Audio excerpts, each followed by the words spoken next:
My name's Alex. I'm a pre-sales engineer at Redgate, and that means it's my job to make the stuff work.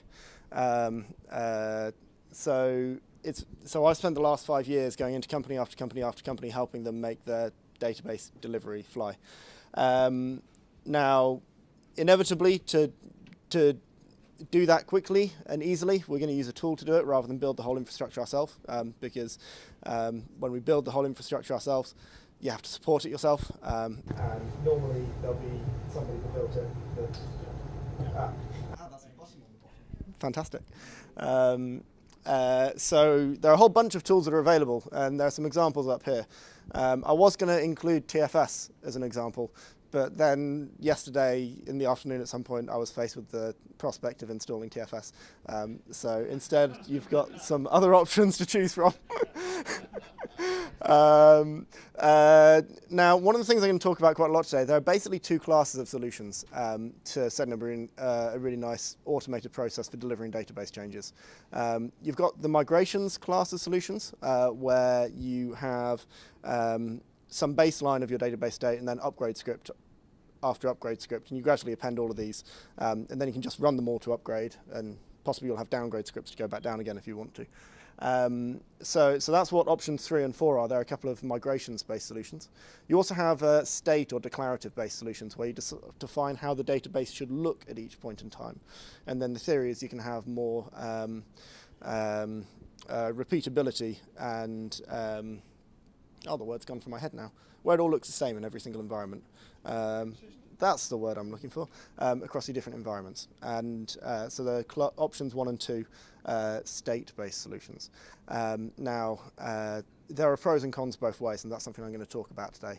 I'm not going to stand here and say either migrations or declarative is universally the best, and the other one is the scum of the earth, which a lot of people do. So to start with, I'm going to ask you to choose which is your favorite set of tooling. I need you to choose either option 1 or 2 for a state-based model, and either option 3 or 4 for the migrations-based model, and they're the two demos that we'll use today. A little bit of background, SSDT, that's basically Microsoft. All of this is based on SQL Server, by the way, because that's where my experience is. So SSDT is the Microsoft Visual Studio Database projects. The Redgate is a company I work for, but I'm not here to sell my tools, so you don't have to pick it. Bamboo is a release management and continuous integration tool by Atlassian. TeamCity is a CI server by JetBrains, and Octopus Deploy is a release management tool.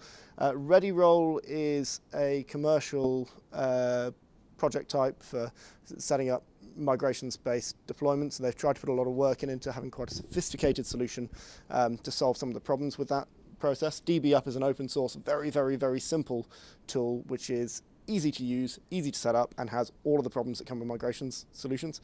The idea there is that they're very, very simple and very small. And then TeamCity and Octopus again, and then you've got Jenkins, which is an open source CI server, which probably most of you have used. So option 4 is very much your open source stack. So who wants between 1 and 2, who wants option 1? And who wants option 2? Oh, that's a bit even. Is somebody else going to call that for me?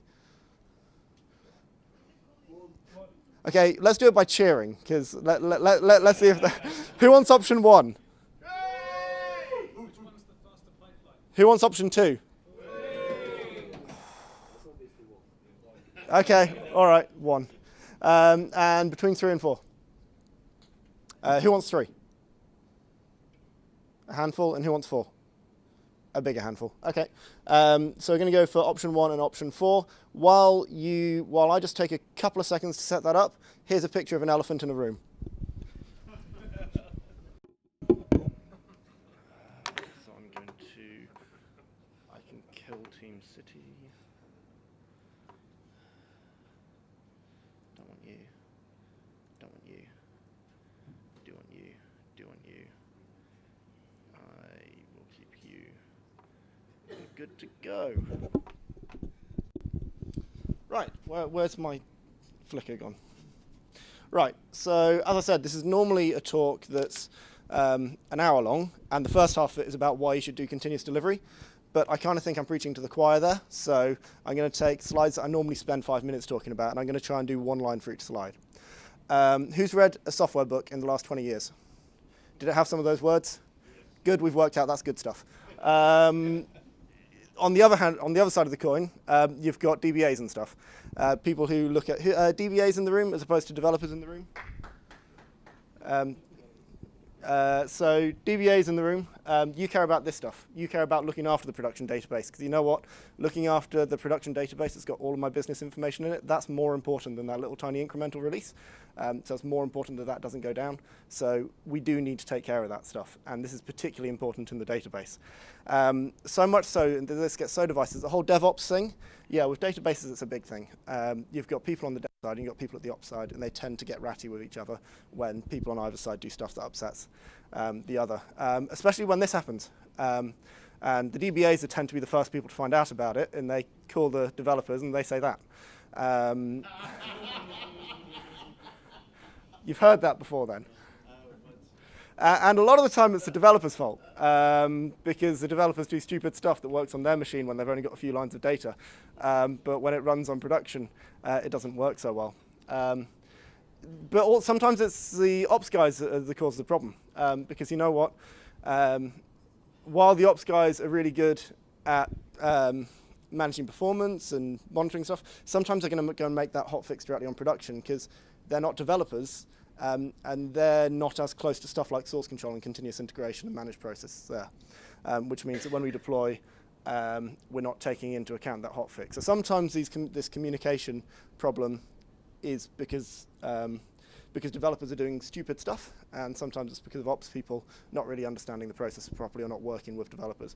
And this is mainly because these two different groups of people have got completely different objectives. I'm not doing very well at one sentence per slide, but I'm going as quick as I can. So the solution I'm going to suggest is to start thinking about pipelines, to start thinking about optimizing the whole, to get everybody working together, and to really focus on what the actual bottlenecks are. And the reason for this talk is because I'm going to propose to you that the database, for a lot of you, is the bottleneck, especially if you have to deal with legacy relational databases. That's the stuff that you don't want to release that every other day or every 5 minutes, because actually you're more comfortable releasing that once every 6 months, because it's just painful when you do a release. And there are a bunch of reasons why it's hard. First of all, they're messed up, crazy languages that nobody understands, even if they think they do. Developers will try using an ORM tool or something, and that's actually a strategy of building databases that I'm not going to talk about here, because I've only got half an hour, so give me a chance. I've done 4 demos for you. SQL is a messed up, crazy language. It's about the only language I know that the guy who deploys it understands it better than the guy that wrote it a lot of the time. I can't imagine the average sysadmin cracking open the C# project and telling the developer why they did it wrong. But when you give a DBA a deployment script, they tend to come back at you and say, have you thought about this? Also, developers will try and do whatever they can to stop writing SQL using an ORM tool or something, because they can live in their C# world. But I have mixed opinions about that. A lot of people say it's the future, it's the way we're moving forward. I think it's about feedback loops, and you don't get that feedback about that stupid code that you wrote, which is why DBAs think that the ORMs create credit code that runs slowly. It's because the developers don't get that feedback. They don't see it because they're running it from the C#. I don't know. You also have the persistence thing. Apparently we don't want to delete the data when we deploy to production. Apparently that should live on. Apparently it's a problem when we do that, so we need to think about our mechanism for, it's not as simple as just replacing the previous code with the new code. We need to think about how we get from state A to state B, which adds a whole nother level of complexity to what we need to think about. I mean that in a good way. DBAs are supposed to be paranoid. It's what they're paid for. If I had a database with all of the current accounts for all of my customers and I'm a big multinational bank, I'd want the DBA to look after that, because I don't want to lose that data. And the DBA is a person that gets woken up at 2 o'clock in the morning, has to fix a problem, even when it's a developer's fault, and then they have to be back in the work at 9 o'clock the following morning. So I think they've kind of got a point to be paranoid. The problem that you need to look out for here is when that isolates the DBA, and then you get the whole dev versus ops thing happening, and developers moving around the DBA because they're going too slowly, and the DBA just locking everything down because they don't trust the developers, because the developers go around the DBA, or the developers do stupid stuff.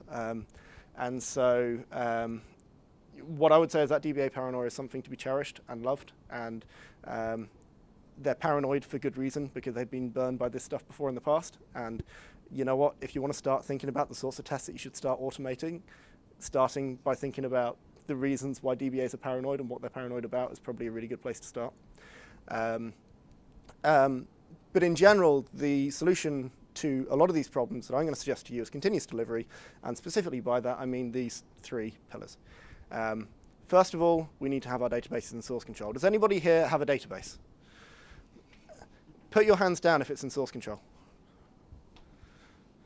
Okay, good. Start by putting your databases in source control, because any sort of continuous delivery change management process starts with making sure you know what the changes are, that you can control them, that you can say what the database looked like on the 25th of January 2015, that when somebody comes and says there's a problem with my database, and you say, well, which version are you on? You know what that means. The next thing we want to start doing is start thinking about continuous integration. Now, this is a term that's a bit overloaded, but basically what I think it means is having all of that source code in a central location, having what we call a source of truth, which should be source control, and every time we make a change to it, we're going to be carrying out some sort of verification, some sort of test on it. Now, the most obvious first place to start is by building that database. Does that code in source control, which isn't actually a database, it's scripts of .sql files or something similar, can I turn that into a database? And then I want to start thinking about the other sorts of tests I can do on that. Now, in today's half-an-hour talk, where I'm trying to cover all sorts of different ways of achieving this, I'm not going to get as far as unit testing the database. It's something we should be doing. I'm not going to talk about it today, but that would fit in continuous integration as well. And finally, I want to start thinking about automated deployment. Once I've tested that code in source control, I've had some sort of verification of it, I need to know that I can put that into the production environment in that state. What I put in production needs to exactly match. I need to have that consistency across my environments. Because if I put my code in dev, I deploy it to test somehow, I see a mistake, I fix it in flight, I put it in production, then DBA fixes a hotfix on it, adds an index or something because that doesn't count as a change, then the thing in production doesn't match anything that I've worked with in dev or my test environments, so I've invalidated a good chunk of my testing. So I want to make sure I've got that consistency between environments. So that's the goal that we're heading for. Now, there are a couple of different ways of doing it. And I've included a couple of pictures in my deck now, and I'm a little bit ashamed of including this one. Possibly some of the ladies in the audience are going to enjoy it, but I didn't enjoy looking at that. There tend to be more than one way of solving any problem. And anybody that tells you that there's only one way to do this, this is the right way, and everybody else is doing it the wrong way, it's probably either wrong or they're trying to sell you something. There are a couple of different ways of doing this. There's probably more than two, but most of the solutions I've seen fit into one of two main categories. And people do tend to think that one solution or the other is the correct way of doing things. You've got people sitting in the migrations camp, which I described earlier, saying that anybody that does state is completely wrong, it's never going to work in production. And you've got people that that promote the state-based solution, saying, I used to work in the bad old days of managing all of these scripts and trying to get the ordering right and trying to make sure that when you made a change and I made a change, we combined it in the right way. People say that that's bad too. What I'm going to propose is that actually it's more subtle than that. For some projects, one is a better solution. For other projects, another is a better solution. For some people, one is a better solution. For other people, another is a better solution. I'm going to try and avoid trying to ram down anybody's throats. One way is universally the better way of working. Just to try and put into context, the migration space, with databases, you've got the state, you've got the transition, and then you've got the next state. And a migration-based solution, we're mainly looking at the transition. We're mainly looking at how you get from state A to state B. And the state-based, we're looking at the opposite, and the actual state at either end.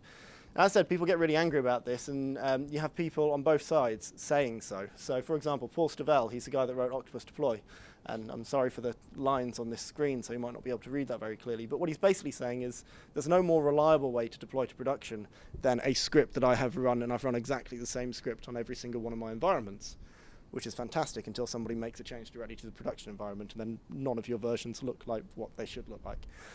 Equally, you've got... this is Gert Drapers. He is the guy who initially built DataDude, which became Database Projects, which was the forerunner to SSDT and all of that stuff in Microsoft. And he's saying that when you try and do those upgrade scripts, it just gets far, far too complicated for a bunch of different reasons. I've got someone over there thinking that one way is the right way and one way is the wrong way. Especially when imagine you've got a database that supports many different development teams, and they're all building on it for different reasons, for different projects. When they're all putting in their scripts, if you get a conflict between two different scripts, if you get the ordering wrong, an upgrade script is generally only considered really reliable when you know the exact start state and the exact end state. And if you don't, then you potentially have problems. And if you've got another team that's making changes as well, then when you try and add your upgrade script to it, then you can have complex dependency issues going on. So just to briefly outline the reasons why I think a migrations-based solution is good or bad, it's simple to understand. It's easy, right? You can understand what's happening there. This is the upgrade script, that is the upgrade script. It feels much more in line with the fact that databases have state, and you have to worry about that persistence. It gives you a lot of control over how you're going to apply that upgrade. So if you've got data migrations or something going along, you can have complete control over that. And with that control comes responsibility, because you can write bad code, and that can have dramatically bad effects. It's also free, because it's quite easy to write yourself, or there are a bunch of open source tools out there that can do it for you, which is great. As I said, problems when you've got distributed teams, you're going to have a very strict process. Also working out the differences between version X and version Y. If you want to know exactly how a database has changed between version 17 and version 243, you've got a lot of lines of code to read through. And I mean, you can do a test by generating the previous version, then generating the latest version, then using a diff tool to work out what the differences are, but it's not the same as kind of understanding how the database has changed at each point in time. And with drift, by drift I mean when somebody changes the production database, that drift persists. You never get rid of that. Somebody could change the production database and you would not pick up that there's a problem. You wouldn't see that because you'll just keep appending your scripts to it, CMAT. Whereas with a state-based solution, and by the way, you've got to get Lego into a talk about continuous delivery, right? I think that's like an unwritten rule. And also I thought Stormtroopers, they're all clones as well, so you've got the whole consistency thing going on. So I had a little think about a good picture for this. It tends to be an easier workflow. It tends to be you're treating your database more as code, which means that natively tools like source control systems and stuff tend to work, tend to make a bit more sense. Scales better with larger teams in the same way, because you're no longer restricting yourself to exactly how the upgrade occurs. You can say how you want it to look, and then branching and merging and everything begins to make a lot more sense. And you've got that consistency. Whenever you deploy version 17, you know exactly what version 17 looks like. You can test version 17. Version 17 will always look exactly the same way. It does mean you need to worry about how you get from state A to state B. It does mean that you're probably going to be relying on tools to sort you out, or you're going to be scripting it out yourself. Now, we don't like scripting it out ourselves because that's a manual process where errors occur. It is kind of what you're doing by default in the migrations-based approach. But in this approach, it tends to be an afterthought, which isn't ideal at deployment time. And in this scenario, drift is a problem because you're always going to blast drift away. If you're going to do a diff between the version you want to deploy and whatever's on production, then you're going to end up blasting that version away if you're not careful, if you've not got a good review process. So that's all I've got to say about it. I'm now going to start showing you a couple of different solutions. So the first solution I'm going to show you, I'll start with the migrations one, shall I? Now, if I put this here, I hope that's going to not die. So dbup is a cool tool. Let me just, what have I got running here? Let's file, oh, no, open.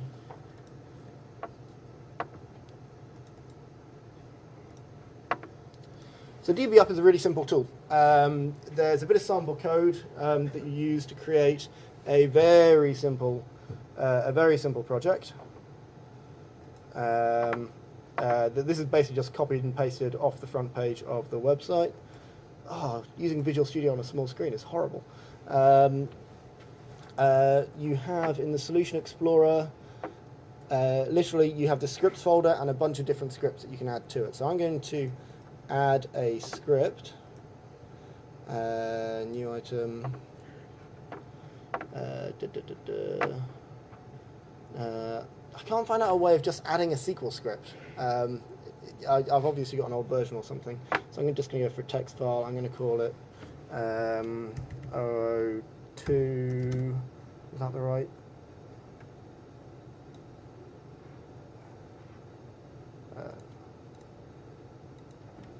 I've got script 02 adding a sproc .sql, and you've got to add this as a embedded resource. And now I can write a script. I can write whatever SQL script I want. So I'm going to go. I'm going to use IntelliSense to just write a very simple store procedure. I'm not going to try and do anything particularly clever at this point because I'll mess it up because I'm not a developer, I'm a pre-sales engineer. And I'm going to save that. And now the first thing I said is I need to put this stuff in source control. Well, this is a Visual Studio project. I can source control it as easily as I can source control anything else. Just for everything on this machine, I'm just using Git with Visual Studio because that just seems to be the simplest way of doing it. So I'm going to go to source control, I'm going to go to commit, and this is brilliant. I can commit my code into source control very easily. I'm going to write adding a sproc. Actually, before I do, first of all, I'm just going to show you that this actually works. I've got a dbup dev environment, which has a couple of tables I created earlier, and no stored procedures yet. So what I'm going to do in Visual Studio is I'm going to just run a debug build. And this is going to execute any scripts on the dev database that haven't yet been executed. So this is telling me it's been successful. Can everybody see or at least vaguely enough to see what's going on? So if I go back into Management Studio and refresh my stored procedures, we'll see now that I do have my get1 stored procedure. Now I've got an integration environment over here, and this is going to be populated as part of my continuous integration build. So what my continuous integration build is going to do is going to build the database. So the very first thing it's going to do is it's going to take that code, make sure that it can correctly populate the integration database, and as I say, I would at this point ideally go on and write more tests and unit tests for any business logic in your stored procedures or whatever you've got there.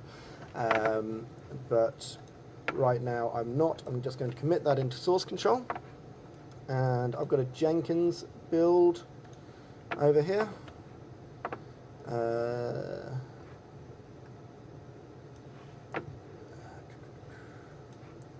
Which is set to refresh every 13 seconds. There we are, you can see it's running now.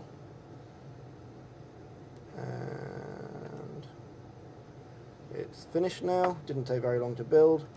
If I take a quick look at, taking a look at the build log is going to be horrible on this screen, so I'm not going to bother. But if I go back into Management Studio now and refresh the integration environment, refresh, there we are, there's my get1 stored procedure. So that happened automatically off a source control commit. It's automatically validated that that code can work to build the database like that.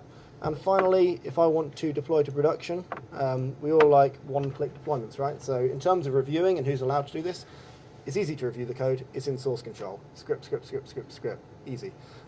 You know that every script is run exactly in this state on previous environments because that's the only way that you're able to deploy to your integration environment.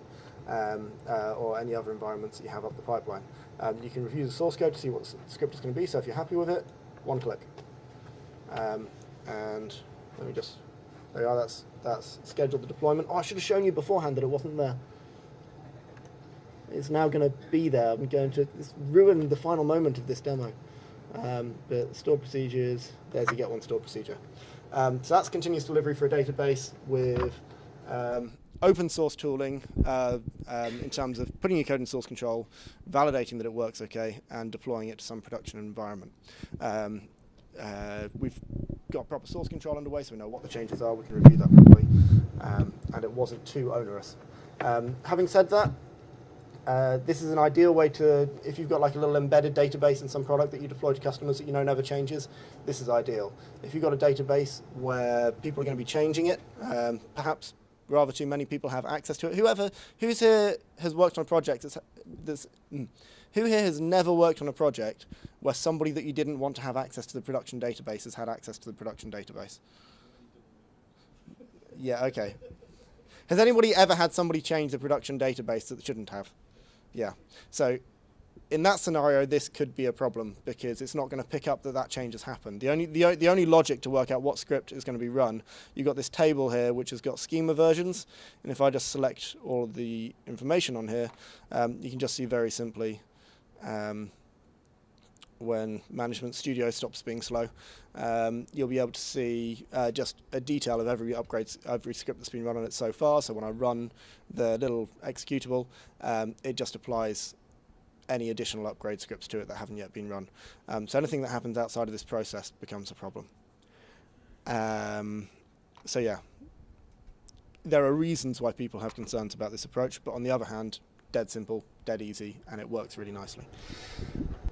So let's look at the other option. So Visual Studio, SSDT, file, open project, SSDT. How am I doing for time, by the way? Have I gone wildly over already? 1 minute. Brilliant. Brilliant. Here we go. Okay. Oh, okay. Well, I was going to take the challenge. So I have here. Is everybody? Are most people here familiar with Visual Studio Database Projects, SSDT? Okay. So Visual Studio Database Projects is basically a way or a Visual Studio project that contains all of the schema that represents the state of your database at this given point in time. So for example, I have a get bars stored procedure, which selects star from bars. I have a get foos stored procedure, which grabs everything from foos. I have a bars table. I have a baz table, which Visual Studio is being slow about for the time being.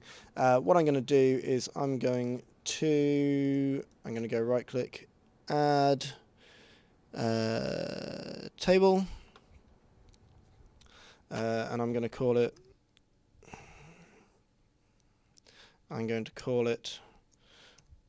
foobars, add, go away. Visual Studio with no screen space is horrible. So let's add some columns. Let's have a foo. Yeah, you can be an nchar. Let's have a bar. Oh, where am I? Let's have a bar. Let's make you an int. Yeah, that'll do. Good, I've got a table. Now I'm going to save that. You can see foobars has existed down here. This is my new table. It exists in my solution down here. I'm defining how the database looks at this point in time. I can right-click on the project. I can commit it to source control just like I did before, so I can begin to keep track of the changes in source control. I can revert back to any revision whenever I want. I just need to write a comment. Added foobar table. Commit this to source control. Yep. And now I've got Bamboo up and running here. Bamboo is a continuous integration and release management tool.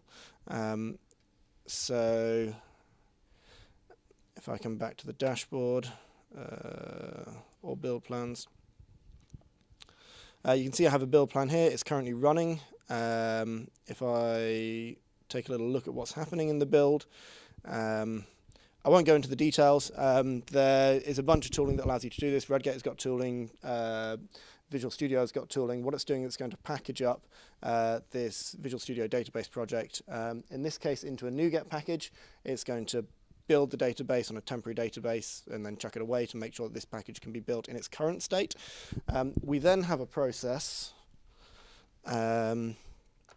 to, once the build has completed, once a build is completed, we've got a process to take this database, this package, and deploy it to another environment. And how that works, in this case I'm using the Redgate tooling because it's what I'm familiar with, but you can use SSDT tooling to do similar stuff based on DAP packs rather than NuGet packages, to look at the difference between my database and another database over there, generate me a script. For my integration environment, I'm just going to deploy it straight away because I don't want to have someone come along and approve every single database deployment to an integration environment. But then we can use the same approach to deploy out to a production environment when we want to, and at that point we can introduce kind of a break point and a review point where we can review the changes before they go live. We can review the script before it goes live. One of the really nice things I like about Bamboo as a CI server release management tool is, while it is not the best CI server out there and it is not the best release management tool, this screen here is nice. You can see information about the build on the left-hand side, and just on the right-hand side you can see where it's been deployed to, which is quite nice. A lot of tools don't have that. You can see that we're currently in the process of deploying to integration on an automatic basis.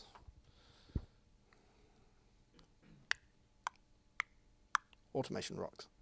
And in a few moments' time I'll be able to deploy that to production with one button. Since that's in process and I don't want to overrun, although I'm not quite sure if I already have, 5 minutes, good, okay. If I've got 5 minutes we can wait. How are we getting on? I thought I was going to go to the logs at that point.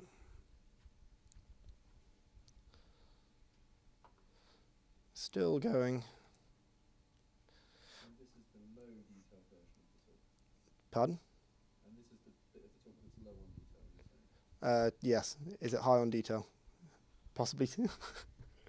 I'm possibly trying to, by not going into too much detail, I'm possibly skipping over some important points. I apologize if that's true. There we are. That has deployed to the integration environment. It's made my change. It's deployed it to my integration environment. And then to deploy to production, I can simply go to the production environment and click deploy, I think. Can't remember where the deployment button is. This is me being a jack of all CI servers and a master of none. Oh, is it because I'm not logged in? Gotta remember now.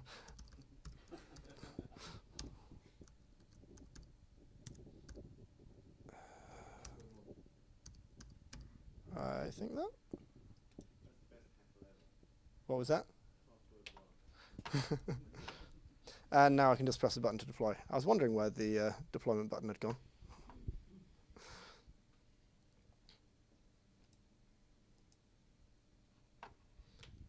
Start deployment. Yes, start deployment, please. And that's going to deploy to the production environment. I'm not going to hang around here and wait for it, though, because it's a bit boring watching logs go through. So what I am going to do is I'm going to go back to my slides. When I was about 10, I played the violin, and I was absolutely terrible at it.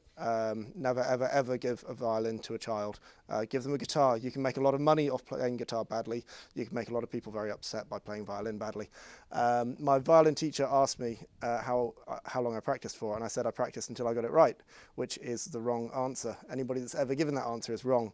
Any Olympic athlete will tell you get it right, and then you start practicing because it's that muscle memory. That's where you actually get good at stuff. If you've been practicing until you get something right, then you've been practicing doing it wrong all the time until the one time you got it right and then you stopped. And you've not built up the muscle memory to do it the right way. That's why I was never a very good violinist and why I became a bad guitar player while I was a teenager instead. Same is true of your deployments. We should be deploying frequently. We should be automating the processes we can. It should become a boring, easy thing. I'm preaching to the choir again. But we ignore that we ignore that guidance for our database. So many of us have horrible, gnarly database deployments. And granted, I've been using Mickey Mouse projects here rather than actual real legacy complicated systems, but that's more than a half-hour talk. But we should be trying to think about the ways that we can work better between dev and ops. And one example is a project I worked on a little while ago. These are a bunch of people from Farm Credit Services America. You can't see it on the back, but there's like a perfect description of a continuous delivery approach that everybody should follow. But the production DBA basically said, hey, we use at this point it is Redgate because that's what I did on the project, but you can do it, other tools are available. But production DBA said, hey, we've got an issue where he's a production DBA for about 12 different development teams who are all touching the same databases. They're all using different source control systems or no source control systems. They hand him a script, expect him to run it in a couple of hours, and he looks at it and says, well, I'm not running this, and then there's a fisticuffs. And so what he decided to do is he called in Redgate, he called in me and one of my colleagues, and we went over and then we talked to them about how they could improve things. What we're able to do is get the chief architect and also the head of the database and .NET development teams all into a room and thrash this stuff out. And as I was mentioning before, as much as I can go on about the technical solutions, it's only really going to work when you get the people working together. Exactly like, where was he? The guy that did the talk beforehand.